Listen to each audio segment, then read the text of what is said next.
আকাশে আজ ছড়িয়ে দিলাম ফুল গো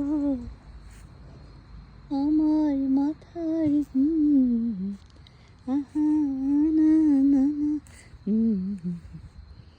আসসালামু আলাইকুম। আজকে 2005-এর অক্টোবর 11।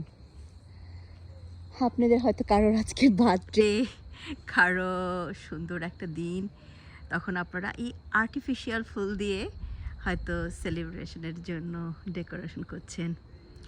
আর দেখুন, আমার বাড়িতে ন্যাচারাল ফুলের পাতায় ভরা। যা দেখছেন সবই ন্যাচারাল, আলহামদুলিল্লাহ। এখন আমি যদি কোনো একটা পার্টি করি, আমাকে আর আলাদা করে ডেকোরেশন করতে হচ্ছে না। দেখুন, ওহ মাই গড, আলহামদুলিল্লাহ। সো সাদা, হালকা গোলাপি, বেগুনি, সাথে একটু হলুদের ছটা। তো আমি আপনাকে বোঝাতে পারবো না, মানে যেখানেই আমি তাকাই।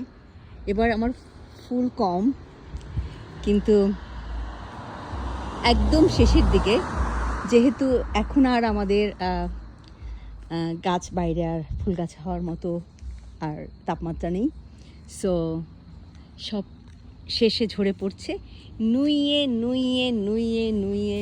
পড়ছে ফুলের ভারে, নুয়ে পড়ছে ফুলের ভারে। আর এটা দেখতে কার না ভালো লাগে, কিন্তু এটা যে একদিনে হয়েছে তা না। একসময় আমি বলতাম এটা জঙ্গল, সবাই বলতো জঙ্গলগুলা কেটে ফেলো, ঘরে ঢুকতেই বলতো জঙ্গলগুলা কেটে ফেলো, সাবা তোমার জঙ্গলগুলা কেটে ফেলো।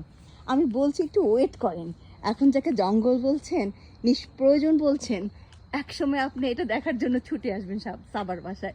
আর এখন দেখুন তারার মেলা, ফুলের তারার মেলা দেখুন, আজকে দেখুন। তো এটা খুবই ক্ষণিকের, এই ক্ষণিকের আনন্দ, আর ক্ষণিকের আনন্দের জন্য আমরা অনেক কষ্ট করি। দেখুন সব জায়গায় ফুলের ছটা, আর এখানে আমার ফলন, এটা প্রায় পেকে আসছে, খাওয়া যাবে পরিমাণটা আলহামদুলিল্লাহ। এই যে সব ফলন তো শেষ, কিন্তু এখন আমার নুয়ে পড়ার ভিতরে অসংখ্য ফুল একদম ঝাপটে উঠতেছে। আমি যখন ভিতরে যাই তখন আমার কি আনন্দ লাগে।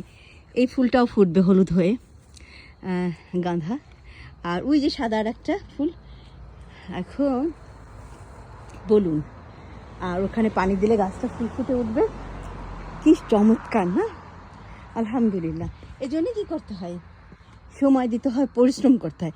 আপনি যদি এখন মুভি দেখেন আর অন্যের নামে সমালোচনা করে সারাক্ষণ ফোনে থাকেন,